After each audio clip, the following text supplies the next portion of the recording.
My name is Jeremy Gage, and welcome to the Draw Your Dice podcast.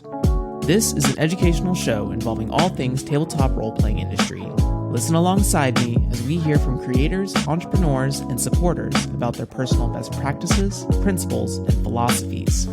I encourage anyone from the budding game designer to a seasoned publisher and everyone in between to sit down with us and enjoy today's episode.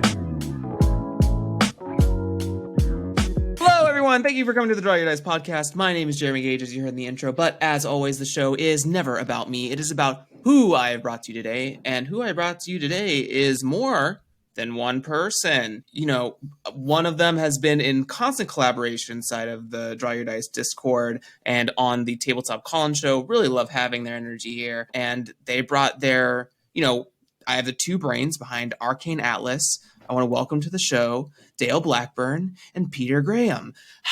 Hey, thanks for having us. Yeah, thank you very much. Thank you both for being here. As always, at the top of the show, would you two just give a brief introduction of who you are, how you present yourselves to the internet, and any links or resources that people can use to send you dollars? And Dale, I'd love to start with you. Sure thing. Yeah, I'm Dale Blackburn. I go by Dice Ghosts basically everywhere. I use he, they pronouns, and I'm one half of Arcane Atlas. I guess I'll speak for us that you can find us at Atlas Arcane on itch.io or on our website, arcaneatlas.games, and generally Atlas Arcane, most places included. Yeah, I guess I'll go next to complete the pair of us. So yeah, I'm Peter Graham, the other half of Arcane Atlas Games. I don't really have much of an internet presence. I'm on Twitter, but it's probably easier to just go via the Arcane Atlas stuff, because I find it all a bit stressful sometimes. I get it. Additionally, as an icebreaker for listeners, in case they are truly not privy to who either of you are, starting with Peter, would you just give your brief RPG lineage? How did you get involved in playing games, and what was sort of the first moment you started designing games? Ooh, yeah. So I started, as with many people, with D&D. I think a friend got me into it. We played...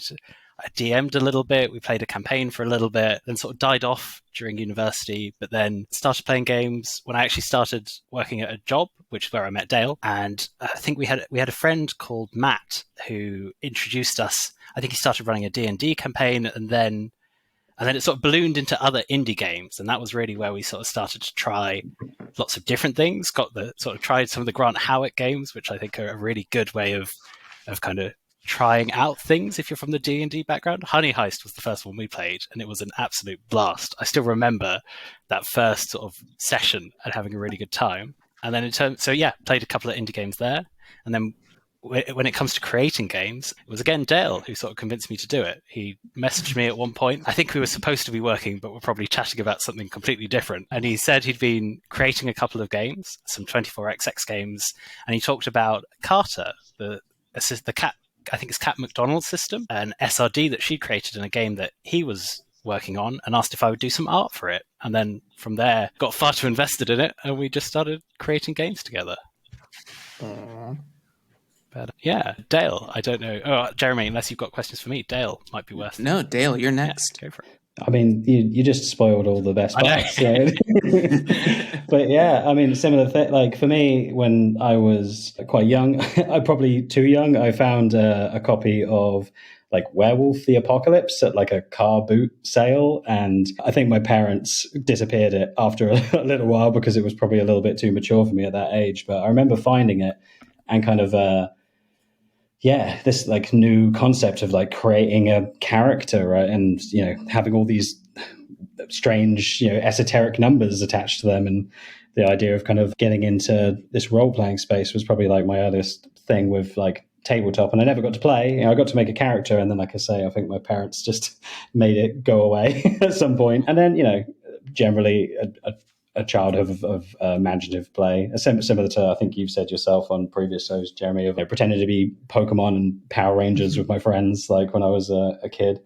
And then similar to Peter, that it's didn't really kind of play any RPG games until like adulthood, and it was D&D 5e that was like kind of the main entry point, and coming to work at the same company together.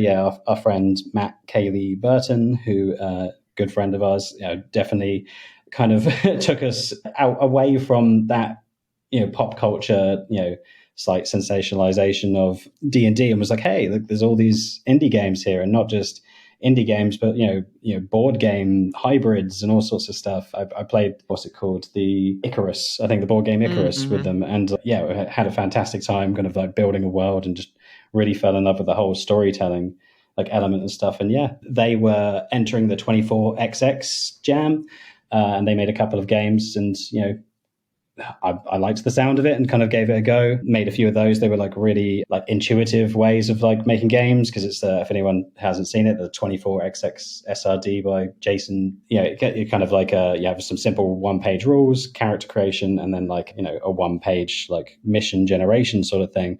And I just really loved like the simplicity of like how much world building and things you could do just out of tables and stuff alone. So got really into that, and started looking around at other SRDs. And I think Peter, you can correct me if you want, but the SRDs have been quite like a good way for us to kind of get into game design in general, and look at the different things that are out there. And we're very much in exploratory phase of like, what do we like out of a game?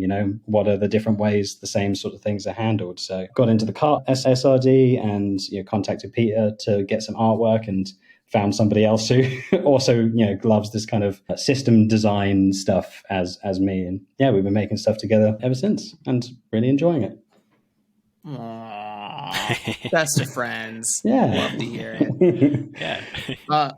That's really, I'm glad that you were so easily, both of you were so easily acceptable to like trying something new out. Was there, I guess, starting with Dale, was there any like particular itch that like D&D wasn't scratching for you, or was it just like a general curiosity into indie games?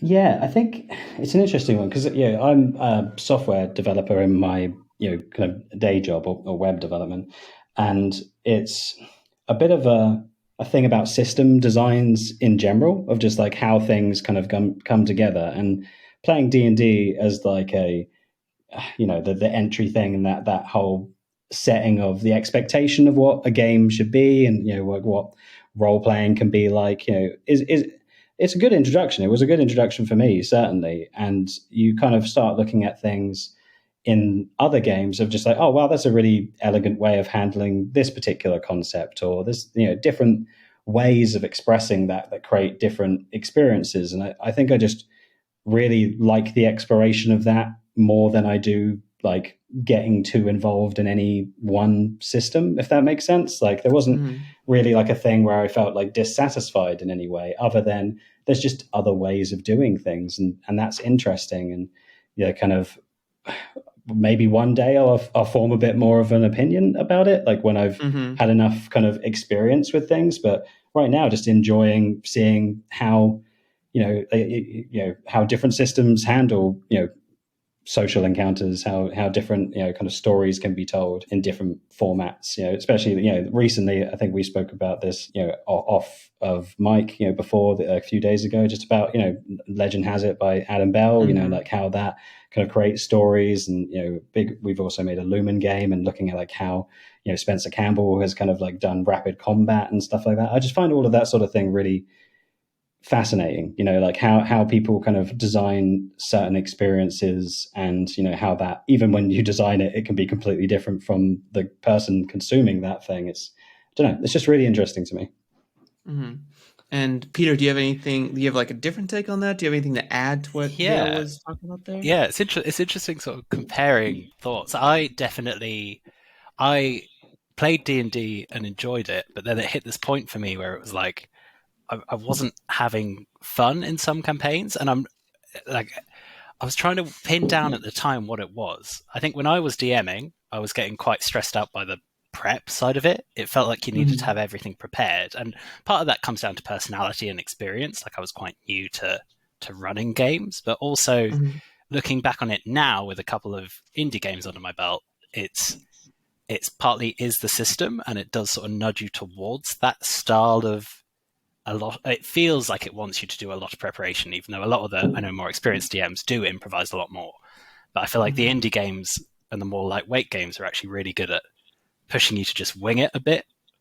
which often ends up with wackier scenarios and more fun kind of, or the things I find most fun in games. But the other thing that with D&D that was really kind of not clicking with me is like I enjoyed the combat, but it was so slow. And I had one particularly bad experience where I think it was the first in-person session I'd done in a while, and it was like 6 hours, and one combat happened, which is an extreme example. Like that's not most of that's not the only. It doesn't always happen, but it was just like so little had happened for so much time investment that when you're playing in an evening, or like on that day, it was particularly bad because the pizza had turned up and there was cheese on it, and I'm vegan, so like it was doubly bad. But No. I know, but yeah, it just that one experience was like this combat system didn't work for me, and actually now we've only looked at lightweight games for so long that I think the other day we picked up a more D&D like system just to have a flick through, and it was like, oh my god, there's a lot of rules here. Like it's like 30 pages of rules instead of something you can condense down to 2 pages, which I've really started to take for granted.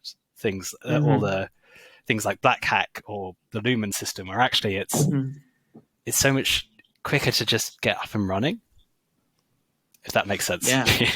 Yeah, it absolutely makes sense. It's and I feel Umbral Dive coming to you at a store in 20 whatever, but I feel I think for both of you, I have kind of the same. I kind of meet this Venn diagram where on one end of the spectrum, I'm just generally curious of like in terms of mastery for something that I like, and so when I found that there were games beyond D&D that facilitated different ways to DM or GM, because I'm the forever GM of my group or of my groups, and sometimes I don't like GMing D&D, but there's also only so much D&D can teach me about GMing, where if I go look at other people's Vincent Baker's like GM principles and John Harper's How to Be a Good GM things in their books, and IndyCard RPG, and Dungeon World has some good stuff in there, and there's so many styles, and I'm just a person like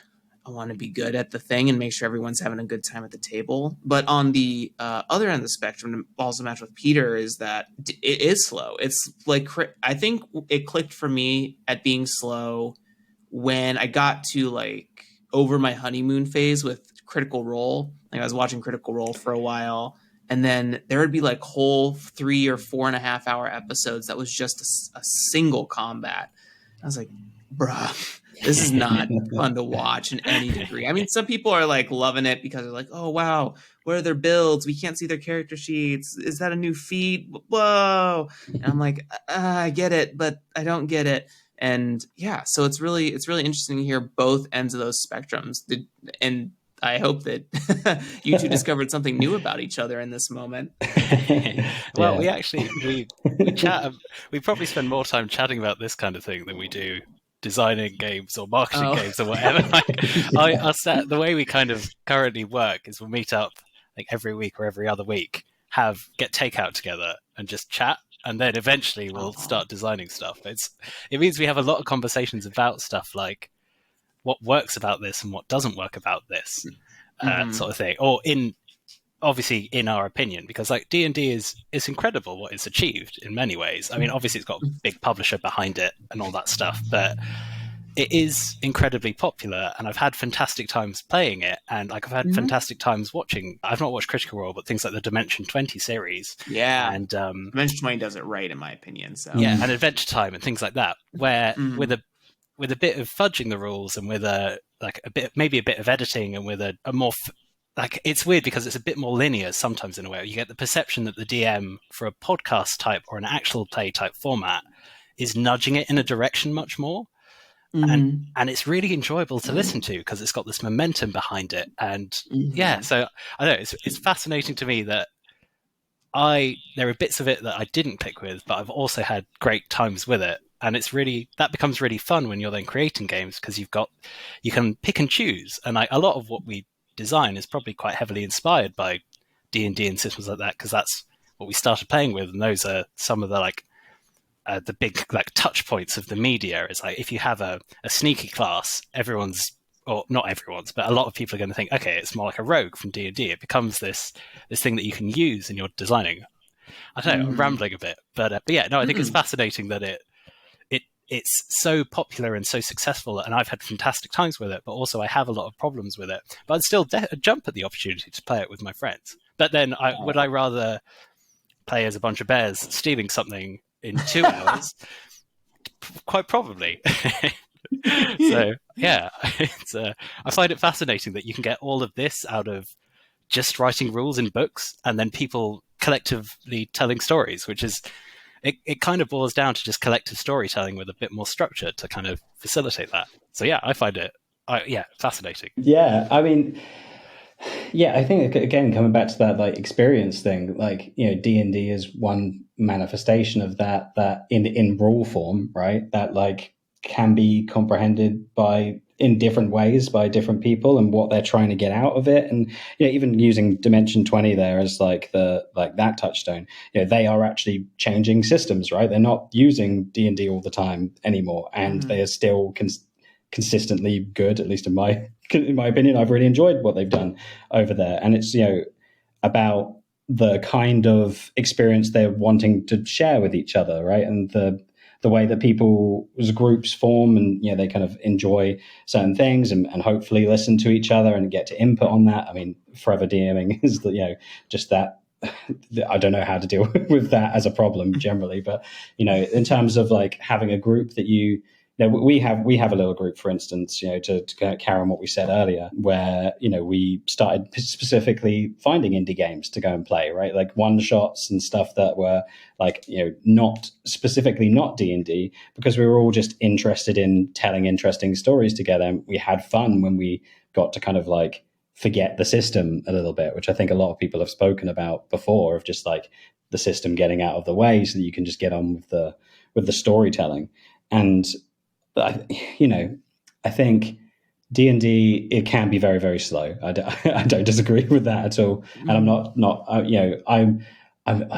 I haven't missed it, right? I think that's the thing. It's like, I haven't played that for a very long time. And as Peter kind of inferred, I'd love to play any game with our group of people. I'd love to play any game where we get to share, inspiration and kind of tell these stories and not really know where they're going to land.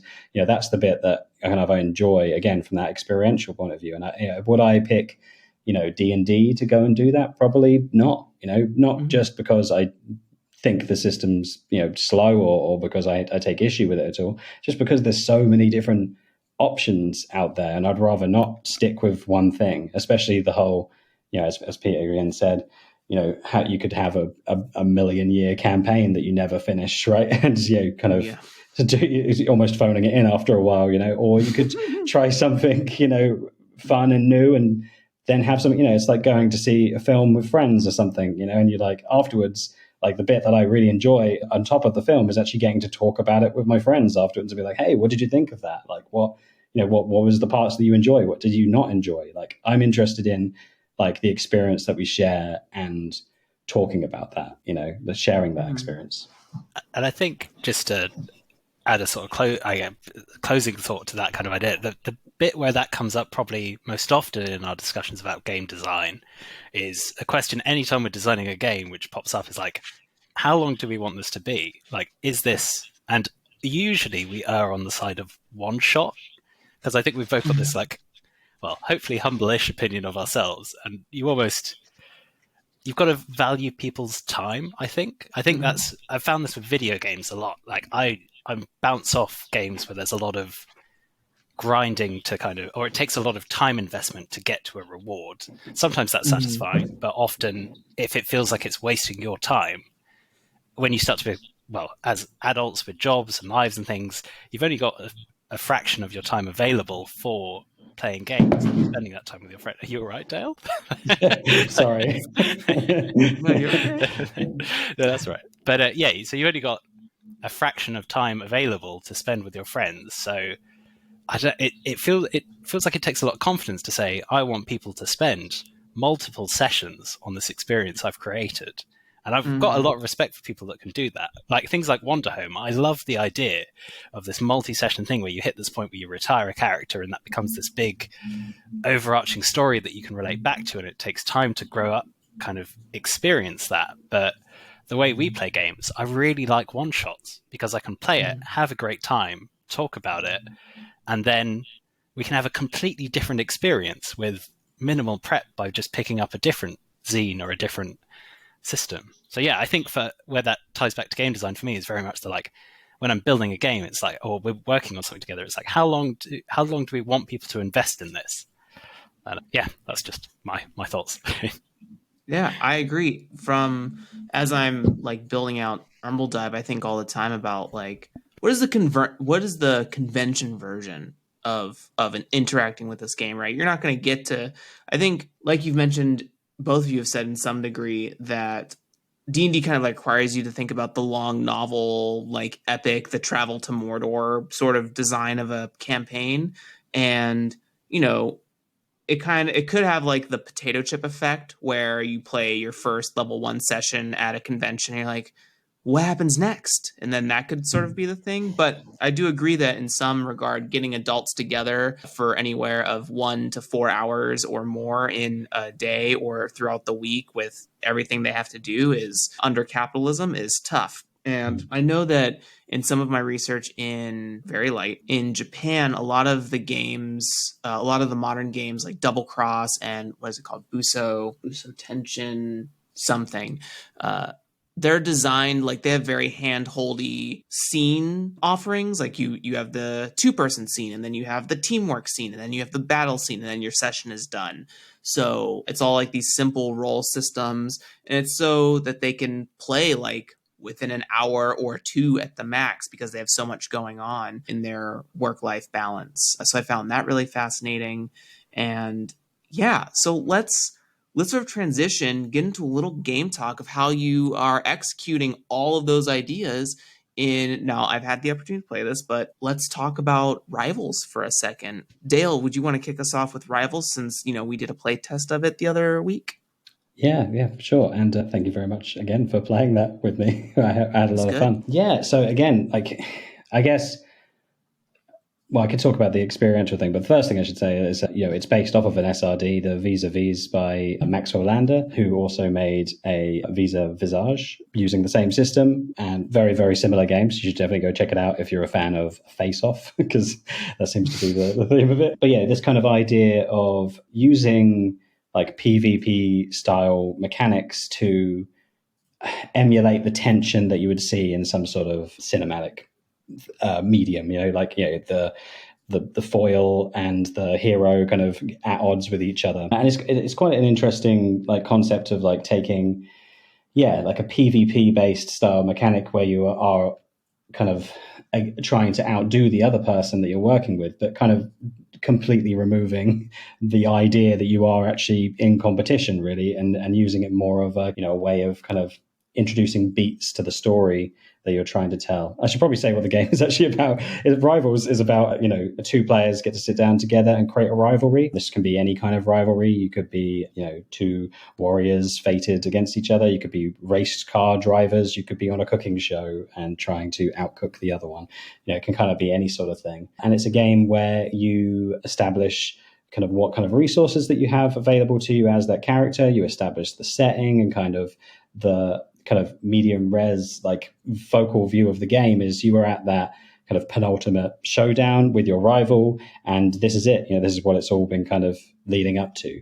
So quite a lot of that is about like, catering for that very specific narrative of like, we've reached peak tension in our story, and now we're going to kind of discover our world and what led up to this, and who even our characters are together as like a 2-player activity where you get to collaboratively storytell with one other person. And again, going back to what I said earlier, it's kind of that same sort of thing of using movies as that example of like talking about it and kind of sharing those references and sharing your thoughts on stuff. But in this respect. You're kind of using the different media touchstones and different ideas and concepts, and basically creating a scaffold for you to have that conversation with that person and see if they vibe with that and if that inspires them, and hopefully setting off a bit of a chain reaction where you're bouncing off of each other in the story, and you're kind of getting into the groove of creating a fun and cinematic epic showdown between two characters. Hopefully that wasn't too tangential. No, not at all. And very cinematic it was, in my experience. So I loved it. Kicking the can to Peter, what was sort of the why? Why Rivals? Like, how did it come? Were you just very inspired by Vis-a-Vis, or was there sort of like an underlying thought that caused the creation of this particular game? Oh, that's a good question. I'm not, to be honest, with Rivals, I'm not entirely sure. It's one of our projects which has a sort of like murkier backstory. So ultimately, Dale is the one that very much like turned it from a nugget of an idea into something tangible. I think we'd had a couple of conversations at various points across sort of like our general weekly meetings where we talked about the idea of like capturing that showdown moment. We talked about whether you could do a game which was literally like a second long. So you spent the whole session just playing that final second in a battle or something. We couldn't work out how to make that happen. We talked about wanting to have sort of more meaningful choices. We talked about how some of our favorite bits with RPGs are where the players can just be creative with the language and their ideas. And I think, so to elaborate on that last one, it was things like when you're given, if your character's given an ability and it's like, I don't know, a big metal, like an iron fist. One of our other games is about robots, which is why that sprung to mind. But if you've got an iron fist, and that might have an ability text, which is like you can, like, I don't know, does 2 harm or something to an enemy robot. But actually, like, the fun in tabletop RPGs, which for me separates them from video games, is that's not like a hard and fast rule.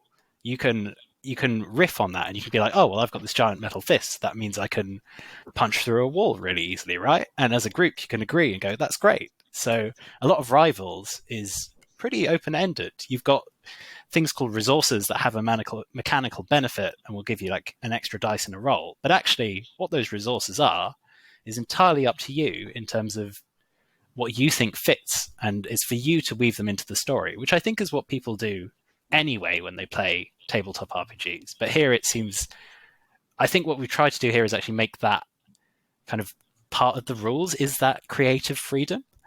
And that, yeah, I think that's really the important part for me when it comes to designing these sorts of tabletop RPGs, is that blend of, you want rules and mechanics to sort of support stuff, but actually the fun bit for us at least is the creativity and kind of riffing on the ideas of other people and bouncing off each other. And then the other thing for Rivals was we wanted to make a 2-player game. That's the kind of, we played quite a few 2-player games before we started, and even after we started making games. It's quite easy to schedule time in with one other person, even if someone else doesn't show up. And that means it kind of means you've got to be a bit more creative, because you can't, you could say that one player's the game master or the DM or the GM or whatever, but it's more fun to sort of, we really lean more towards the kind of GM-less or GM-full type games, I think are the phrases for it, where everyone's got a bit of narrative control about the setting or what happens, and you bounce between each other. So kind of a culmination of all of those different aspects became this game, I think, about a showdown. And then it just so happened that the vis-a-vis, is that how you say it? Vis-a-vis SRD came out at about the same time, and I think might have had a jam on. And Dale sort of just, I think on Discord, sent me an initial PDF version of it one day, and we kind of went from there.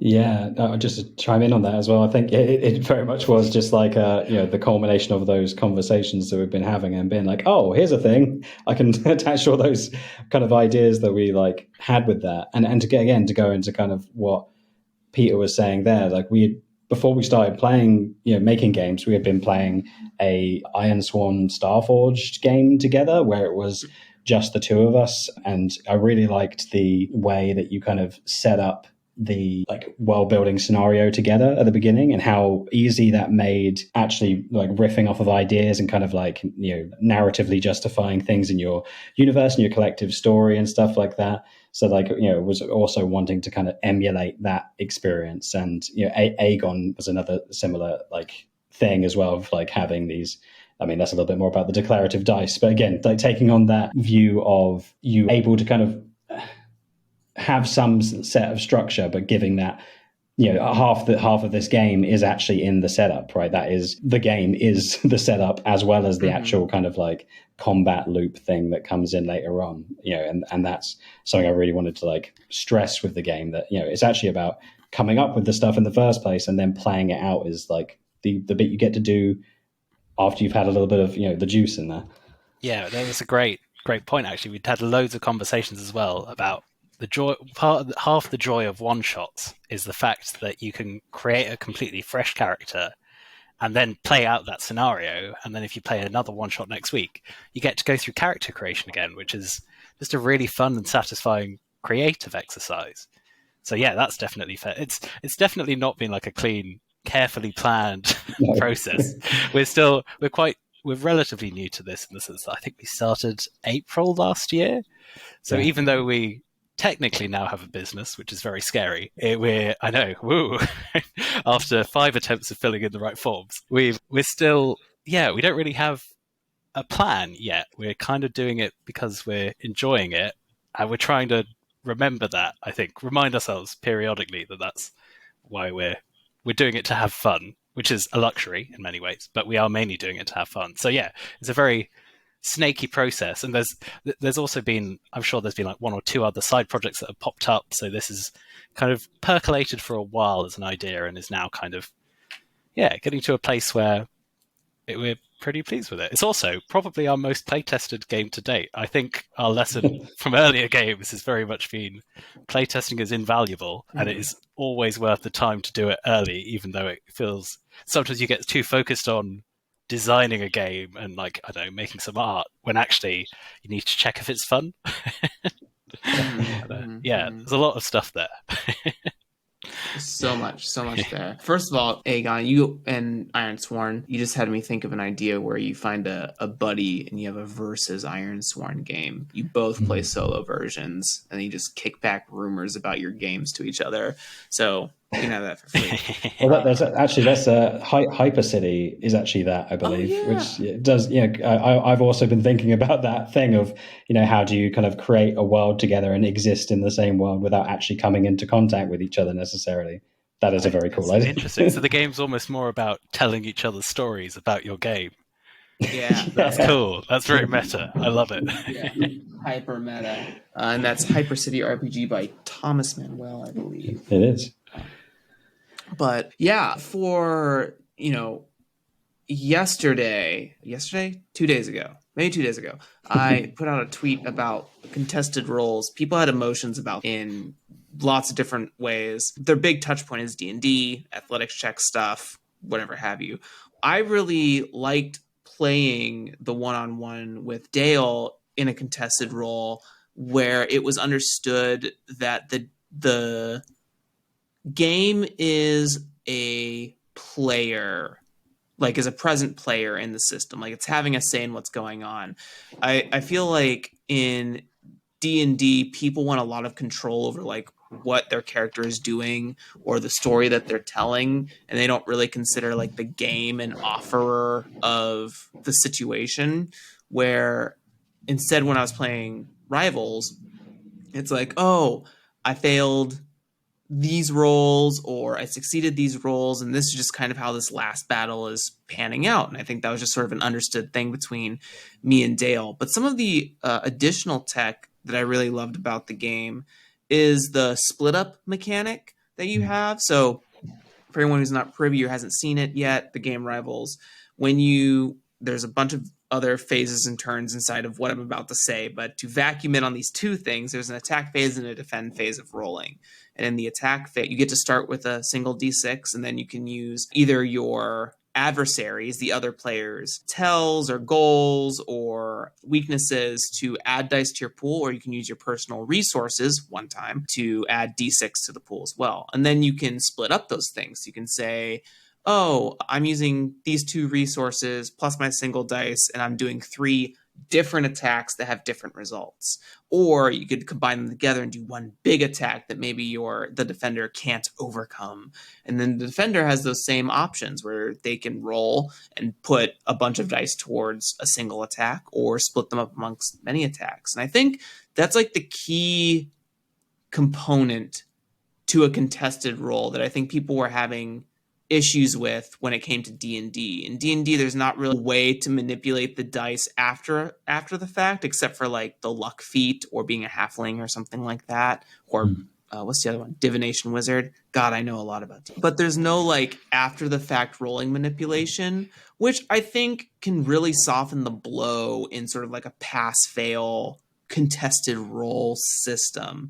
Was that something that you added like closer to this current design, or was that something you thought about upon initial design? And this one I'll offer up to either of you, and sort of you can fight on the internet about who wants to talk about it. Roll your dice, Peter. I've got some thoughts. So I think that system might actually be part of the vis-a-vis SRD. Dale would have to confirm that. I've not read it. So. No, it's not. No. It's there's in the SRD. There's a bunch of suggested mechanics that are there, but these are actually some of the tweaks that I made to it specifically about the splitting the attacks and also the flashback mechanic, which I imagine we'll speak about in a minute. But yeah, the base concept is there, but it's tweaked a little bit from the SRD. So in that case, we can take full credit, which is great. But where I think it came from then is we've had quite a lot of conversations. So the first game we made was Submerged on the Carter system, and part of this game, Grid of Cards, and you're moving yourself around this grid of cards, and as you move it like reveals a prompt. And we had a lot of chats about it, and we've really enjoyed playing it, but we realized you don't actually have you're not making any meaningful choices as a player. And a lot of our discussions kind of keep coming back to, are you making like when you have a mechanic, does it allow you as a player to make a meaningful choice? Luck's an important part, but are you actually making a meaningful choice? So if it was just a head-to-head dice system and you sort of see how it plays out, that's just introducing a bit of luck. But because you can split up the dice pools, I've not done the maths on it, but it feels like it gives you an element of control of the luck, which I think is quite important. And the other side of it is because it's a one shot, and because the goal of the game is much more about the narrative, in my opinion at least. Dale can obviously chip in because he's very much developed this, but because the goal of the game is an interesting story, and your character is essentially throwaway. You don't really mind if you get invested enough in them to want them to win, but like it's cool if they lose. Like that's an interesting story. It's not like there's a huge stakes that just come down to luck. So you've got this good mix of you have elements of meaningful choice, and you feel like you're in some control and can influence the luck a little bit, but also even if you lose, it's still fun, which I think I've heard other people talk about on this podcast, and is a really important like factor for us, and I think for TTRPGs in general. Like losing should be that fail forward idea is really, or fail fun idea is really important and keeps it interesting as well. But Dale, I don't know if you've got to add to that. Yeah, well, actually, quick point of order, actually, because I hurt myself in my own confusion. But actually, to give the credit where it's due, Max Orlander did introduce the splitting of different your pool into different actions. The bit that I tweaked was one, this being about a combat, so it's about like an actual exchange rather than an overall narrative thing.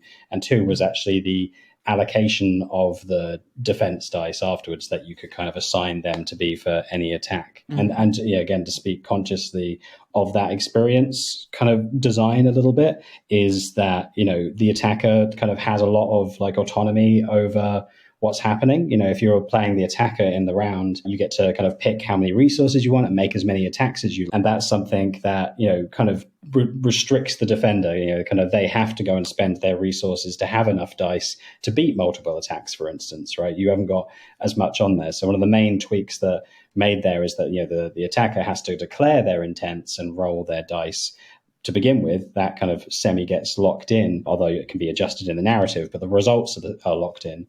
Whereas the defender gets to roll and then allocate to like what they want to do with those rolls after the fact as well. So just a bit of clarification. Maxwell, great designer, should definitely check out their stuff. But for me, it was a lot more about like the narrative consequence and exactly what Peter was just saying. Like, I think I definitely found this when we were playing the other week, Jeremy, is that sometimes there's that bit of you that wants to do the math, being like, they could only have like 3 more resources left, right? Like, I can go and like totally like push for the win here or whatever. And that's a natural instinct I think you get when you are rolling against somebody. But like, really, the emphasis is actually, I'm actually happy to lose in this, because this will be a really cool scene right now. It's actually good that happens, right? Because I really want to, especially like the fact that this doesn't have to be a violence-based thing, right? This doesn't have to be like combat. This could be like a battle of wits. It could be a cook-off, as I mentioned earlier, or a race or something, right? It's more about making a cool story and having something else. I think you said it earlier, like the game be a player and kind of have that resolution taken out of your hands a little bit, like in terms of just inspiring what you're going to do. And I think, again, name dropping Ironsworn again here, like that's something that I really love about that system and wanted to bring consciously over to here, is that, like, if you roll bad, that's fine. It's just going to be a much more interesting story than the one when you win all the time. That's the narrative that I think is much agreeable, because you're also playing with another character, right? Sorry, another player, like, and you don't want to be, it's not actually fun to, I don't think, in this sort of storytelling game, to be like, my player's just going to be successful all the time, because that means that the other person is like detracting from their experience a little bit. And it's nice that you get to like kind of have the gamble of like, do I want to go for this big attack and almost guarantee the win, but like, maybe not stretch my resources as much as I'd like to, or not get multiple attacks in, or do I take that risk and roll these dice? But then, the defender now has the ability to kind of have smaller dice to beat, which means they can roll fewer resources and still overcome quite a lot. So a lot of thought kind of after the initial kind of pass of going through the system and seeing how we could get that to work was about, how do we make it so that both roles feel fun? When you're defending, you aren't just like responding to that character. You actually get to be a little bit inventive with what you're doing. And, maybe you won't even block all the attacks, right? Maybe you'll just like take those attacks and you'll respond in kind, or completely ignore them altogether. And I like the idea of like de-emphasizing the competitiveness of a PvP game while at the same time it being a PvP game.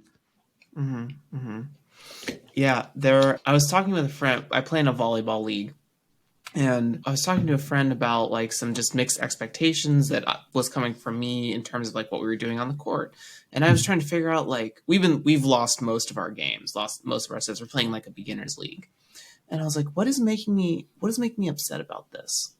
And I think at first I thought, I was like, oh, is it because I want to win real bad? Because winning is fun. Winning can be fun for people. But ultimately, what it boiled down to is there wasn't an even exchange, because when we were losing by like 10 or 11 points. Like, there are just times where we were just not playing the game. And I think that can be not fun for both sides, even if the other side is winning, because like, you have 6 people on the court on both sides, so 12 people total, and really the only ones who are playing are the servers. So it's this interesting thing about your game. Why I bring this up is that you have this ability to make the cinematic fight as close as you want it to, right? Like, you can still have that urge to win and overcome and have your character be the victor, but I think there's, like you said, there's this natural inclination to be sort of competitive in a PvP game. But because it's also a storytelling environment and you're playing intimately with a single other person instead of like a team versus or something like that, you kind of choose to either pull your punches or push a little bit more. And there's this give and take of like making it as razor thin as possible. And I think that speaks a lot to the credit of the of the dice allocation mechanics. I think that's like the big one. I think that's a mechanic that's not explored too much in especially like skirmish style games or like combat style games, like being able to allocate or adjust after the fact. And I definitely would love to see more games with that, but also B, having that control and saying like, oh, you know what, it would be really interesting if I got hit by your giant mech blast. So yeah, I'm gonna let that happen. And I still have wiggle room to play around with my resolve points that I need. But yeah, I think it's a credit to that dice allocation and that intent of like just letting people have control. But the game, like you said, Iron Sworn sort of like delivers the divination of like, here are your opportunities, right? Like in the scenario, the world has had its say. Now these are your choices or decisions to make about where the placement of these dice go. And I think that's really important, especially in the contested role system.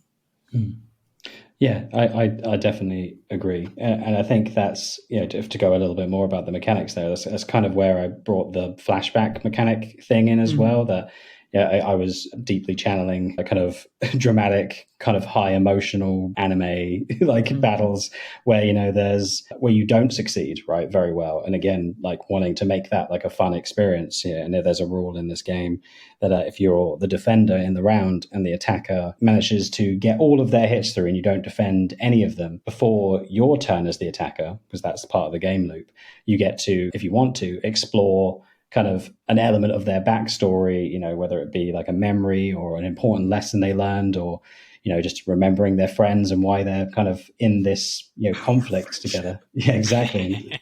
You need that friendship to fight through, and using that as a way of being like, hey, we're actually going to take a little second out of this battle and find out a little bit more about your character and kind of shine the light on the kind of quote unquote failure of that round, right? Like you may not have like succeeded, but now you get to do something cool and character developy.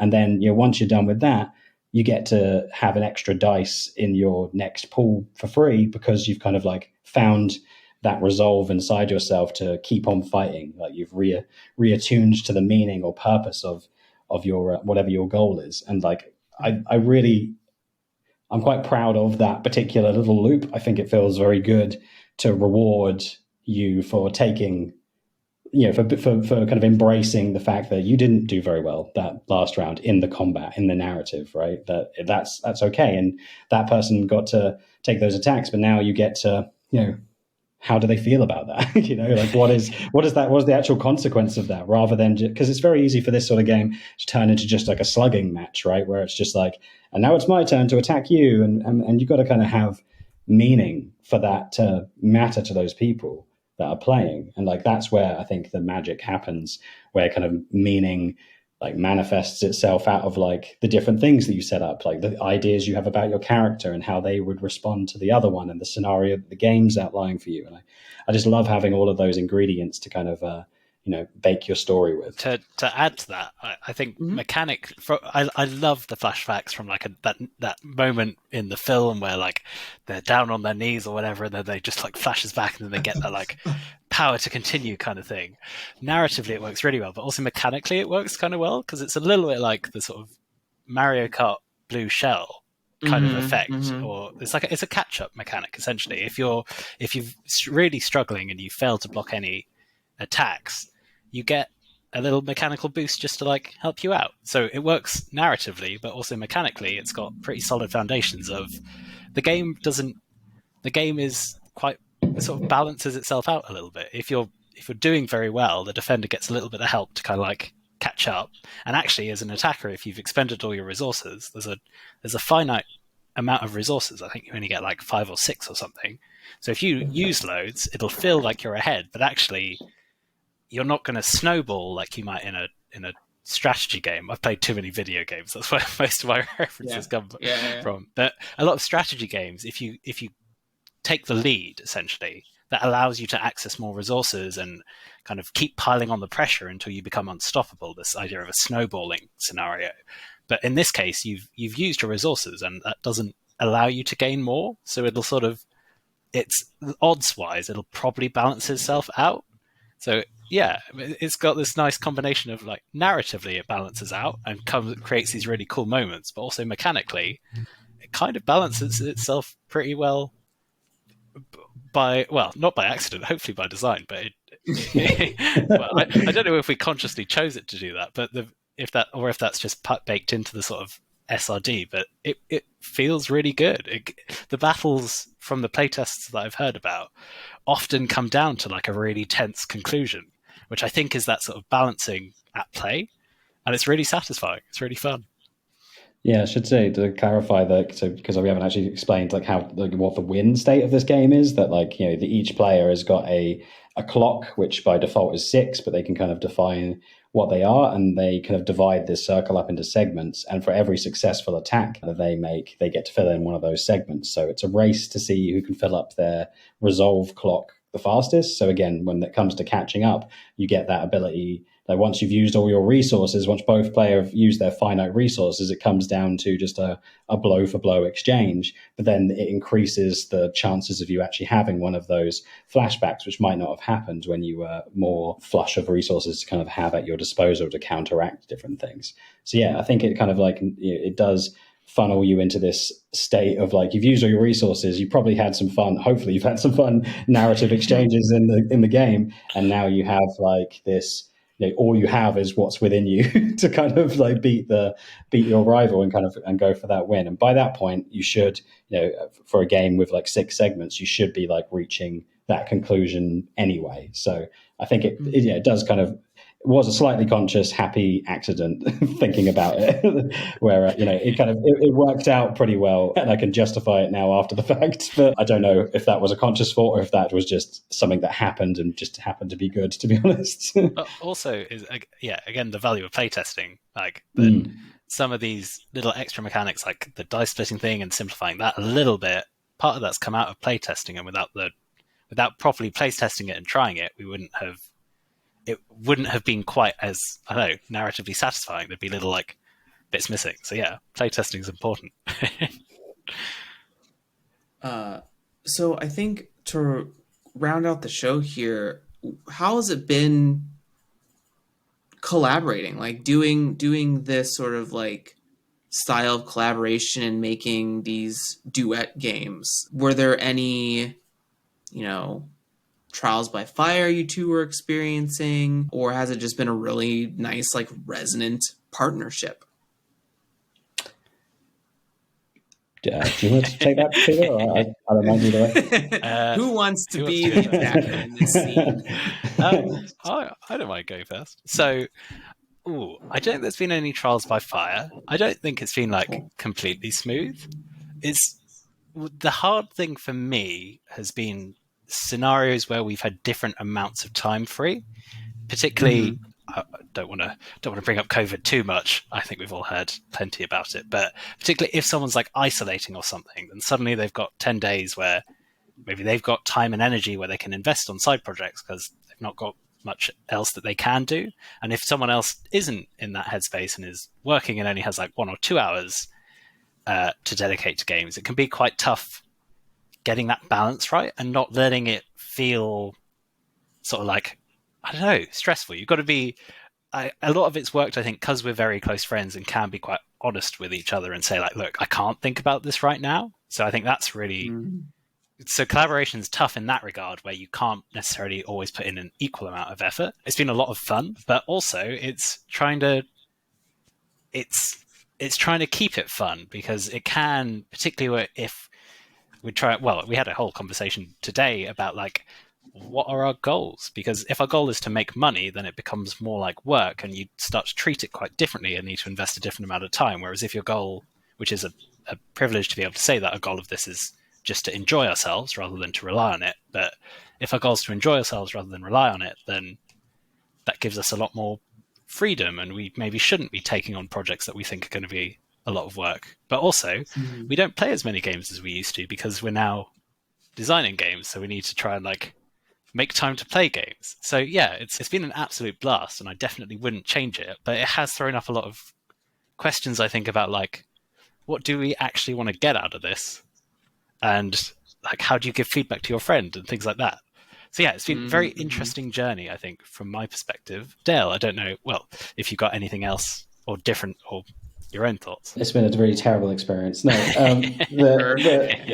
it's exactly the same. I think it's very fortunate to be able to be in a financial situation to be able to do this as a hobby. As I know there's a lot of people who are, doing this as their full-time gig, and like you want to make sure to respect the value that they are putting in and taking out of like this industry that we've kind of come into. But really much of this is about like us enjoying having these sort of conversations, enjoying trying these different experiences and trying to have fun while also engaging in the conversation with people, right? Like I'm fairly active in various Discords and on the Twitch streams and stuff, and I really enjoy talking to people about what they're doing and kind of like getting to sometimes be a bit of a fly on the wall with it's just listening to see how people think about that sort of stuff. And one of the interesting things about having like a collaboration with someone is just the level of ideation you can have, because a lot of people, like Spencer Campbell does his streams and Tony +1XP does all those sort of showcase sorts of things, and it's really great seeing how their ideas kind of mix and mesh, and how they kind of are quite happy to share their ideas and things. And having somebody where I can just go and do that at a drop of a hat is kind of, well, when our calendars align, is like really a lovely thing to be able to do, to just talk about stuff, as Peter said earlier, where we might not, if we remember to go and actually design our game in an evening because we haven't got lost in talking about them, then it's quite good, because we are able to have those kind of like references, and even with Rivals, like being able to kind of collect our conversations over time of a little bits of experience design, almost like different things that we're interested in, like cultivating, and be like, hey, what about this, and trying that out, and being able to have a quick conversation with someone. A lot of people go and do streams and things like that so they can say it out loud, right? And I've got someone that I can call up and be like, hey, I was up late last night and made this thing, what do you think of it? And immediately get that kind of feedback and conversation is such a privilege. And having Peter just being my friend is obviously a lovely experience to be able to like, hey, we both enjoy this hobby and we get to talk about it, and I trust and value your opinion about this stuff. I definitely think like Peter balances me out a little bit, where I definitely get very enthusiastic about whatever it is that I'm working on, and asks a lot of very grounding questions about things like, what is this? What are we doing? which is quite good. But also just in terms of the logistics of things, like our first game that we did, Carter, I kind of read through the system and kind of put a game together, and then asked Peter to come in for the art, and he went away and did some fantastic art for it.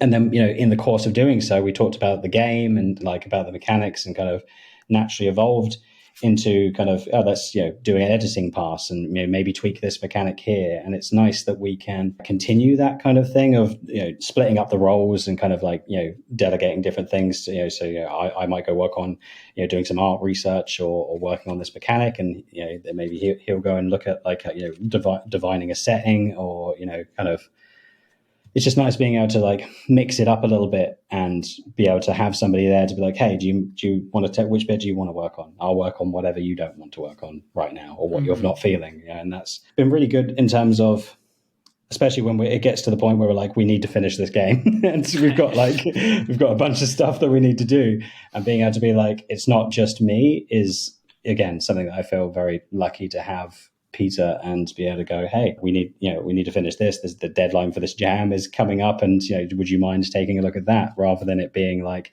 oh no, I'm on my own, I've got all these things to do and a deadline there. So it's great being able to share the experience and the conversation, but also work on that stuff and kind of divide up the tasks and try out different things, like try out Peter's doing new layout for one of our Lumen game Automata at the moment, and been changing some of the rules that we've agreed through like playtesting and stuff. And it's been really nice, because I did the original layout and did the original rules, to like go through that pass and have that conversation and have somebody else take a different perspective of the same kind of thing that we were talking about. Similar to this conversation, really, where we're saying very similar things, but it's great to hear it in a different voice, with a different perspective. Well, I think with that beautiful description of this partnership, no, I think really just to sort of put a bow on that is, it's, anyone can design a game by themselves, for sure. I don't want to question anyone's ability to do so, but I do think that teamwork, collaboration, doing the thing that humans are sort of meant to do, which is to be a social creature, I think this is just a testament to what you can achieve when you're not doing something just by yourself, and sort of having someone to A, ground you, or B, having someone that can really get hyped up on an idea and take it to its outermost limits. I think both of those visions are valuable. And, I'm experiencing that more and more every day myself. So I hope that the thing that people can take away who are listening to this is like, there's got to be a friend out there who loves the shit that you love. So go say hello, shake a hand, give a hug. Well, social distance hug, online hug, I don't know. But yeah, meet someone. They're out there. It's like, there are 1,000 soulmates in the world. There's so many people, so many opportunities. Yeah, that's lovely. Cool. Well, I think that's going to bring us to the top of the show here. Dale, Peter, it's been an absolute pleasure to have you on. Would you just once more, starting with Peter this time, give a brief outro of who you are, where people can find you and your stuff? All of these links that they are both going to provide will be down in the show notes for your access. Yeah, well, thank you very much for the space this evening, Jeremy. I'm Peter Graham. I'm half of Arcan Atlas Games, designing games with Dale. I can't remember our links, so I'm going to hand us over to Dale, if that's all right. Dale, take it away. Thanks. Yeah, I'm Dale. I'm Dice Ghosts Online. If you do have a cool game that you are working on and you want to talk about it, feel free to reach out. I would love to talk to you. But yeah, you can find our games at Atlas Arcane on itch or Twitter, and arcaneatlas.games is our website, which also has our links and a little bit about us on there. So yeah, feel free to check out any of those. Amazing. Well, thank you, everyone, for joining us today. I hope you had a great time, because I learned a lot listening to Dale and Peter, and I hope you did too. And we'll catch you next time. Say bye to the people, Peter and Dale. See Bye, ya. people. Bye. Bye.